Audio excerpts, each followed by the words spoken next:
राधा कृष्ण के मंदिर पर हम लोग वाकई में घूमते हुए एसीएस नगर है आज घूम रहे हैं।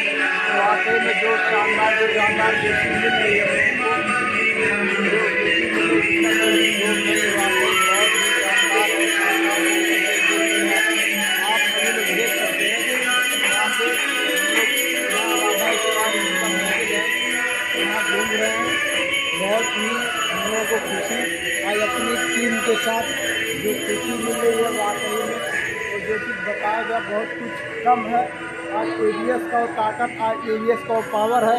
आज यहाँ से देखिए हमारी प्यारी टीम के साथ सभी लोग आज यहाँ इस्कॉन मंदिर लखनऊ में यहाँ पे घूमते हुए आज वाकई में बहुत हर्ष और उल्लास खुशी के साथ आज हम लोग बहुत खुश हैं जो आज यहाँ पे राधा कृष्ण जी का मंदिर है। यहाँ पे घूमते हुए कितना हम लोगों को खुशी का पारंबार नहीं है, जो खुशी मिली हुई है आज वो ताकत वो दम है। आज एबीएस में ना जाने कहाँ कहाँ हम लोगों को पहुँचा दे रही है, घुमा दे रही, मिला दे रही किसको किसको।